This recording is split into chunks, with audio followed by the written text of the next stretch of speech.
The two left-handed starters who began the evening didn't last that long tonight. Mark Redmond, who'd been the most effective pitcher of the A's the last couple of times through the rotation, left with nobody out in the sixth inning, was charged with 5 runs. Meantime, starting was Johan Santana for Minnesota, and he was gone after 4, and that set the tone for the evening.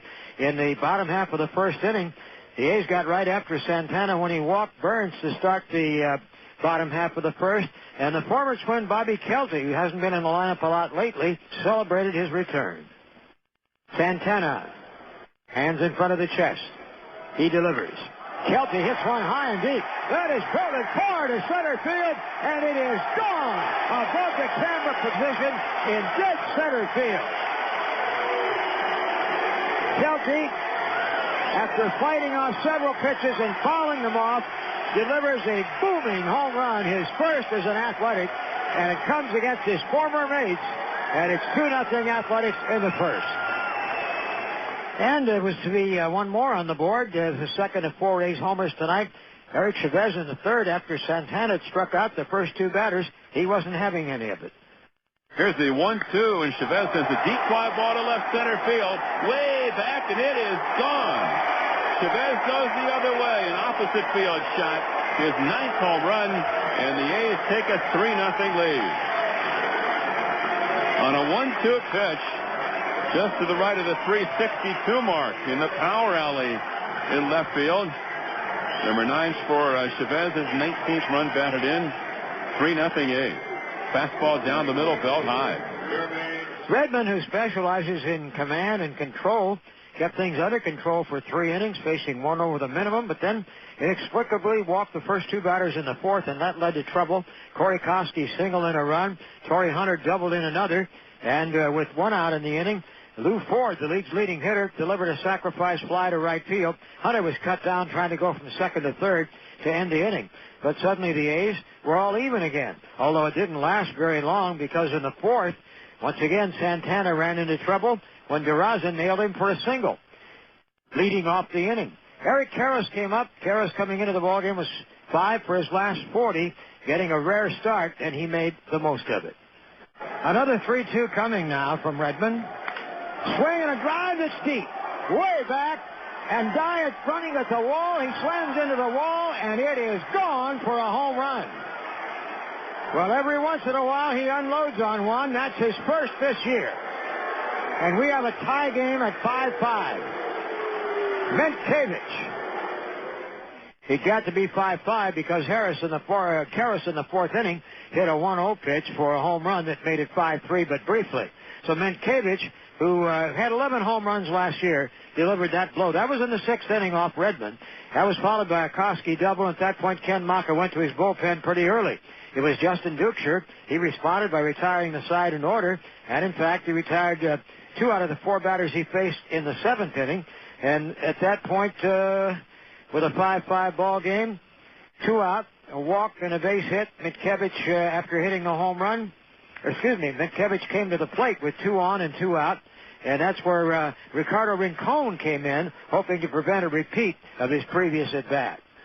It's A's 5 runs on 8 hits. The Twins 5 runs on 7 hits. Stewart at second, Guzman at first.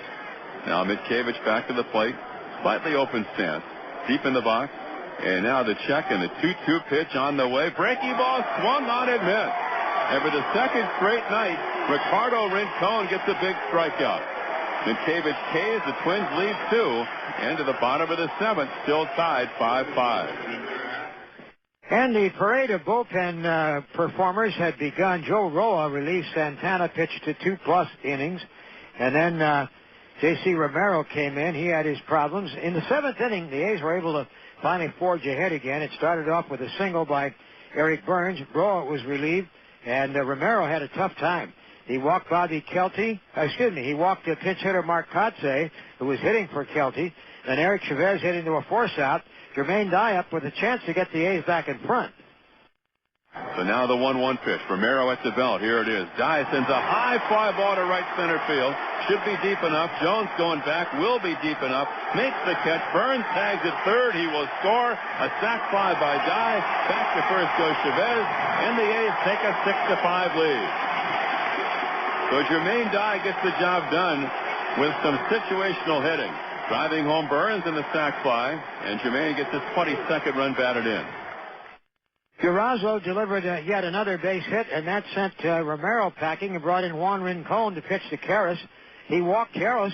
Bobby Crosby, who hasn't walked in some time and doesn't walk a whole lot, was the next hitter, but Rincon had trouble throwing strikes even to the young shortstop. A's with a chance to really do some damage here. They've untied the game with a run here in this seventh. They lead 6-5. They have Chavez at third, Durazo at second, Karras at first. 3-0 to Bobby Crosby. Right-hander set. Delivers on the way. High. Walked him with a fastball. A 4-pitch walk. And the A's take a 7-5 lead.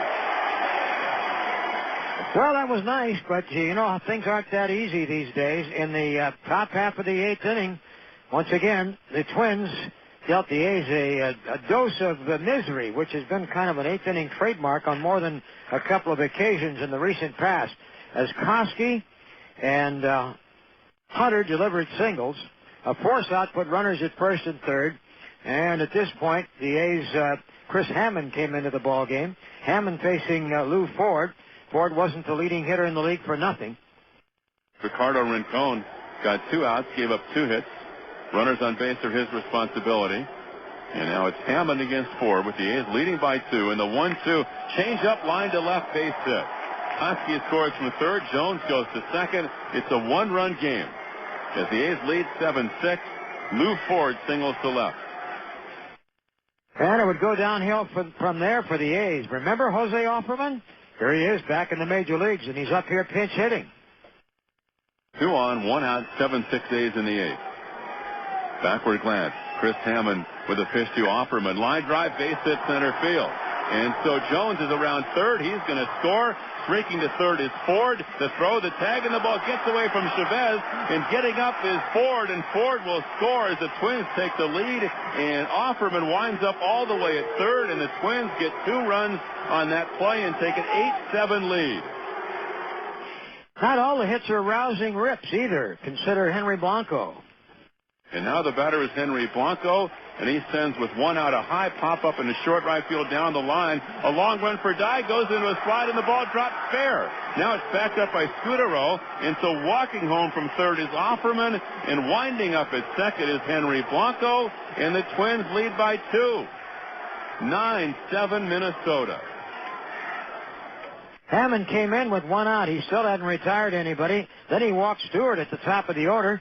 Guzman singled to left field. The bases were loaded, and it looked like the whole thing was going to cave in even further than it already had with 4 runs. But a double play ball off the bat of Mientkiewicz ended the threat, and as it turned out, the Twins would not score the rest of the night. But the A's had their problems, too. They had to get back those 2 runs at least to keep the issue alive for the evening. With 1 out, they got some help in the 8th inning from Aaron Fultz. Fultz gave up a walk, yielded a single to Mark Kotze to put runners at first and second. Eric Chavez coming to the plate. Here's the 1-2 delivery. Swung on line to center, base hit. Burns had to wait, now goes to third. Ford up with the ball. Burns will score easily. Kotze stops at second. The A's are down by 1. It is Twins 9, Athletics 8. And 1 out, and Eder Joe Nathan, the closer of the Twins this year, who was a perfect 7 for 7 before tonight. Dye worked in for a walk, however. Once again, the bases were full, and the very, very sharp-eyed Durazo got to 3-1. Kotze at third, Chavez at second, Dye at first. Minnesota 9, A's 8. 1 out, bottom of the 8th inning. Now Durazo steps out, readjusts his batting gloves. Now the A's DH back to the plate. Joe Nathan motionless up on top of the hill, reading Blanco, and this will be a 3-1 pitch. He's ready. It's on the way. He walked him, and the ball game is tied. But then Nathan braced. He struck out Karras. He popped up Frankie Menechino. Popped up Billy McMillan, pinch hitting for Crosby, and then Menechino went in that slot later. And that ended the inning. So we had the tie ball game. Arthur Rhodes pitched 2 shutout innings for the A's, although he was in trouble in the 9th with 2 on and 1 out, and gave up a 2-out double in the 10th. Meantime, Eventually, onto the scene came Terry Mulholland, and he took it from the beginning of the 10th on. Gave up a couple of walks in the 10th. The A's couldn't do anything with him. A hit and a walk started the 11th, but he retired 3 straight, set the side down in order in the 12th, and it looked as if this thing was going to go on forever and ever. Damian Miller, though, in the 13th was hit by a pitch with 1 out. With 2 out after Miller was forced and Scooter was the runner at first base, Eric Burns was at the plate. He'd already scored 3 runs tonight. The 1-2, Burns, high fly ball, left center field, and Burns has won the ball game. A tremendous shot into the bleachers at left center. Eric Burns sends the fans home happy tonight. And it's barely tonight. It's a minute from midnight.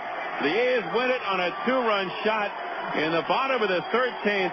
A's 11, Minnesota 9. Eric Burns' 4th home run this year at 11:59 p.m. Pacific time on this Friday night, the 7th of May, as the Athletics are within a game of 500, as Eric Burns with a 2-run home run in the 13th, and the A's win it by 2, and the A's are within a game of 500 at 14-15.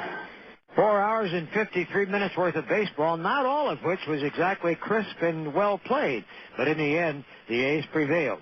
And to nobody's surprise,